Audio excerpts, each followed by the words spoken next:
Friends, நான் உங்கள் ஆர்விஜி. எல்லோரும் எப்படி நல்லா இருக்கீங்களா? இன்றைக்கி நம்ம வீட்டில் என்ன பார்க்க போகிறோம்னா, ரொம்ப ஒரு கிறிஸ்பியான ரொம்ப ஒரு டேஸ்டான ஈவினிங் ஸ்நாக்ஸ் ரெசிபி, அதாவது வெங்காய வடை எப்படி செய்கிறது அப்படி அந்த வீடியோவில் பார்க்க போகிறோம். வாங்க வீடியோக்குள்ளே போகலாம். வீடியோக்குள்ளே போகிறதுக்கு முன்னாடி இன்னும் நம்ம சேனலை சப்ஸ்கிரைப் பண்ணால் மறக்காமல் சப்ஸ்கிரைப் பண்ணிவிட்டு பக்கத்துக்கு பெல் பண்ணி கிளிக் பண்ணிக்கோங்க. அப்போ தானே போகிற வீடியோ நோட்டிஃபிகேஷன் வந்து உங்களுக்கு கொண்டே வரும். வாங்க வீடியோக்குள்ளே போகலாம். நீங்கள் நம்ம வெங்காய வடைக்கு ஃபஸ்ட்டு வந்து ஒரு மிக்சிங் பவுல் எடுத்துக்கலாம். மிக்சிங் பவுலில் வந்து நான் ஒரு அரை கப் அளவு வந்து கடலை மாவு சேர்த்துக்கிறேன். கடலை மாவு நல்லா சேர்த்துக்கோங்க. சேர்த்ததுக்கப்புறம் ஒரு 1/4 கப் அளவு வந்து அரிசி மாவு சேர்த்துக்கிறேன். ஏன்னா நம்மளுக்கு அந்த கிறிஸ்பினஸ் கிடைக்கின்றதுக்காக நான் அரிசி மாவு 1/4 கப் சேர்த்துக்கிறேன். சேர்த்ததுக்கப்புறம் ஒரு 2 டேபிள் ஸ்பூன் அளவு வந்து தனி மிளகாய் தூள் சேர்த்துக்கிறேன். 2 டேபிள் ஸ்பூன் தனி மிளகாய் தூள். அப்புறம் நான் 1 டேபிள் ஸ்பூன் வந்து காஷ்மீரி சில்லி பவுடர் ஆட் பண்ணிக்கிறேன். 1/2 டேபிள் ஸ்பூன் வந்து கரம் மசாலா ஆட் பண்ணிக்கிறேன். ஆட் பண்ணதுக்கப்புறம் இப்போ நான் 1 டேபிள் ஸ்பூன் வந்து காஷ்மீரி சில்லி பவுடர் ஆட் பண்ணிக்கிறேன். ஆட் பண்ணிவிட்டு எல்லாத்தையும் நல்லா கலந்து விட்டுறலாம். வாட்ரு ஆட் பண்ணி நல்லா கலந்துக்கலாம். இப்போ வந்து கொஞ்சம் கொஞ்சமாக தண்ணி சேர்த்து கரெக்டான கன்சிஸ்டன்சிக்கு வந்து நம்ம கலந்து எடுத்துக்கலாம். இப்போ வந்து லைட்டை நான் வந்து தண்ணி ஆட் பண்ணிக்கிறேன். ஆட் பண்ணிவிட்டு மிக்ஸ் பண்ணிக்கிறலாம். கொஞ்சம் கொஞ்சமாக தண்ணியை ஆட் பண்ணி மிக்ஸ் பண்ணுங்கள். அப்போ தான் நம்மளுக்கு வந்து கரெக்டான கன்சிஸ்டன்சி வந்து நம்மளுக்கு கிடைக்கும், வடைக்கான கன்சிஸ்டன்சி. இப்போ இன்னும் கொஞ்சம் தண்ணி ஆட் பண்ணிக்கலாம். ஆட் பண்ணிவிட்டு நல்லா மிக்ஸ் பண்ணி விட்டுருக்கோங்க. எந்த ஒரு கெட்டியுமே இல்லாமல் ஈஸியாக மிக்ஸ் ஆகிடுது. அதனால் நல்லா பொறுமையாக, அவசரமே இல்லாமல் பொறுமையாக பண்ணுங்கள். நல்லா அந்த கட்டி எல்லாத்தையும் நல்லா அப்படி அமுத்தி விட்டுருங்க. அப்போ தான் நம்மளுக்கு வந்து எந்த ஒரு கட்டியுமே இல்லாமல் மாவு வந்து நல்லா ஸ்மூத்தாக சாஃப்டாக கிடைக்கும். தண்ணி வந்து பார்த்து அளவாக சேர்த்து ஊற்றுங்க. ரொம்ப ஊற்றுனீங்கன்னா அந்த கரெக்டான கன்சிஸ்டன்சி வந்து நம்மளுக்கு வந்து கிடைக்காது. அப்போ வந்து நம்ம ஆயிலில் போடுறப்ப பிரிஞ்சு போயிடும். இன்னும் கொஞ்சம் தண்ணி ஆட் பண்ணி இப்போ வந்து கொஞ்சம் லைட்டாக உப்பு ஆட் பண்ணிக்கிறேன்.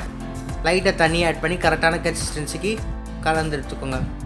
இந்த மாதிரி நான் வந்து கலந்து எடுத்துக்கிட்டேன். இந்த மாதிரி கன்சிஸ்டன்சியில் தான் நம்ம மாவு இருக்கணும். ரொம்பவும் தின்னாக இல்லாமல் ரொம்பவும் திக்காக இல்லாமல் ஒரு கரெக்டான கன்சிஸ்டன்சியில் நம்ம வந்து மாவை வந்து கரைச்சி எடுத்தாச்சு. இப்போ வந்து ஓரமாக வச்சுக்கலாம். இன்றைக்கி வந்து நான் வந்து 3 பெரிய வெங்காயத்தை வந்து யூஸ் பண்ண போகிறேன். 3 பெரிய வெங்காயத்தை வந்து கட் பண்ணிவிட்டு சின்ன சின்னதாக கட் பண்ணி நல்லா வாஷ் பண்ணிவிட்டு நான் வந்து ஆட் பண்ணிக்கிறேன். ரொம்ப பெருசாக கட் பண்ணிடாதீங்க, சின்ன சின்னதாக கட் பண்ணுங்கள். அப்போ தான் நம்ம வந்து வடை சாப்பிட்றப்ப நம்மளுக்கு ஒரு க்ரன்ச்சினஸ் கிடைக்கும். நல்லா கிறிஸ்பி, எல்லா பக்கமும் ஈவனாக வெந்திருக்கும். இப்போ வந்து அதே கரண்டியால் நான் வந்து மிக்ஸ் பண்ணி விட்டுக்கிறேன். எனக்கு வந்து 3 பெரிய வெங்காயத்துக்கு வந்து இந்த 1/2 கப் கடலை மாவு, 1/4 கப்பு அரிசி மாவு வந்து கரெக்டாக இருக்குது. உங்களுக்கு எவ்வளோ தேவைப்படுதோ நீங்கள் அந்த அளவுக்கு மெஷர்மெண்ட்டை கூடுதலாகவோ கம்மியாகவோ சேர்த்துக்கலாம். நல்லா கலந்து விட்டுருங்க. உப்பு செக் பண்ணிக்கோங்க. உப்பு இப்படி பத்தலாட்டி இந்த ஸ்டேஜில் கூட ஆட் பண்ணிக்கோங்க. இப்போ வந்து நம்ம மட்டும் ஃப்ரை பண்ணி எடுத்துடலாம். ரொம்ப ரொம்ப சிம்பிளான ரெசிபி தான். ஆயில் வந்து நல்லா ஹீட் ஆகிடுச்சு. ஹீட்டான ஆயிலில் வந்து நம்ம வந்து வடையை வந்து போட்டு நல்லா டீப் ஃப்ரை பண்ணி எடுத்துக்கலாம். கொஞ்சம் கொஞ்சமாக மாவு சேர்த்துக்கோங்க. நீங்கள் வந்து ரொம்ப வடை வந்து கொஞ்சம் திக்காக போட்டிங்கன்னா உங்களுக்கு வந்து உள்ளே வேகிறதுக்கு வந்து டைம் எடுத்துக்கிறோம். ஆனால் இதுவே நீங்கள் இப்படி சின்ன சின்னதாக போட்டிங்கன்னா உங்களுக்கு வந்து சாப்பிட்றப்பையும் அந்த டேஸ்ட்டு வந்து நல்லாவும் இருக்கும். நல்லா மொந்தே இல்லாமல் டேஸ்ட்டு வந்து சாப்பிட்றதுக்கு ரொம்ப கிறிஸ்பியாக சூப்பராக இருக்கும். நீங்கள் இந்த மாதிரி சின்ன சின்னதாகவே வடையை போட்டு எடுத்துக்கோங்க. இப்போ வந்து நான் ஒரு 4 வடையை போட்டிருக்கேன். இது வந்து நல்லா ஃப்ரை ஆகட்டும். ஒரு சைடில் வந்து ஒரு 2 நிமிஷம் அளவுக்கு வந்து லோ ஃப்ளேம்லேயும் நல்லா மீடியம் ஃப்ளேமில் வந்து வேகட்டும். இப்போ வந்து ஒரு சைடு வந்துருச்சு. நான் வந்து இன்னொரு சைடு நல்லா திருப்பி போட்டு நல்லா வேக வச்சு எடுத்துக்கிறேன். பார்த்து பொறுமையாக திருப்புங்க.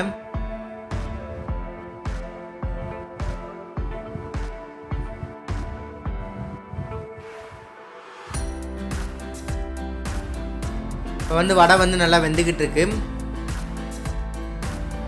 ஆயில் வந்து ரொம்ப ஹீட்டாக இருக்கக்கூடாது. மீடியம் ஃப்ளேம்லேயே நம்ம வச்சு ஃப்ரை பண்ணி எடுத்துக்கலாம். ஆயில் வந்து மீடியமாக தான் ஹீட்டாக இருக்கணும். ஃபுல்லாக ஹீட்டாக இருந்துச்சுன்னா நம்மளுக்கு வந்து வேகமாக வந்து மேலே வந்து கருகிடும். இப்போ வந்து வடை வந்து நம்மளுக்கு ரெடி ஆகிடுச்சு. இதை வந்து அப்படியே பிளேட்டுக்கு சர்வ் பண்ணி நம்ம வந்து சாப்பிட்றலாம்.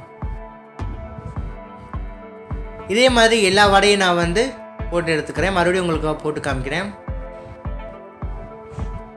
அதே தான் சின்ன சின்ன ஏதாவது மீடியம் சைஸ்லேயே நான் வந்து வடையை போட்டு எடுத்துக்கிறேன் இன்றைக்கி.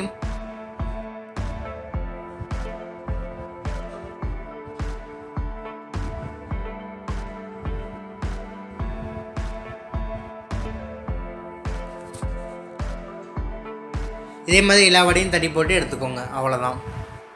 அவ்வளோதான் ஃப்ரெண்ட்ஸ், நம்மளோட டேஸ்டியான ரொம்ப ஒரு சூப்பரான ஒரு கிறிஸ்பியான ஈவினிங் டைம்ஸ், அதாவது மழை காலத்தில் நம்ம வந்து ஒரு கப்போட டீயோட நம்ம அந்த வடையை சாப்பிட்றப்ப நம்மளுக்கு ஒரு டேஸ்ட், அதை ஃபீலே தனி தான். ரொம்ப ரொம்ப ஒரு சிம்பிளான ரெசிபி, அதே மாதிரி டேஸ்ட்டு வந்து பக்காவாக இருக்கும். கண்டிப்பாக வீட்டில் ட்ரை பண்ணி பாருங்கள். இந்த வீடியோ உங்களுக்கு பிடிச்சிச்சுன்னா லைக் பண்ணுங்கள், ஷேர் பண்ணுங்கள், கமெண்ட் பண்ணுங்கள். மறக்காமல் உங்கள் ஃப்ரெண்ட்ஸுக்கு ஷேர் பண்ணி நம்ம சேனலை சப்ஸ்கிரைப் பண்ண சொல்லுங்கள். சப்ஸ்கிரைப் பண்ணிவிட்டு பக்கத்துக்கு பெல் பண்ணி கிளிக் பண்ண சொல்லுங்கள்.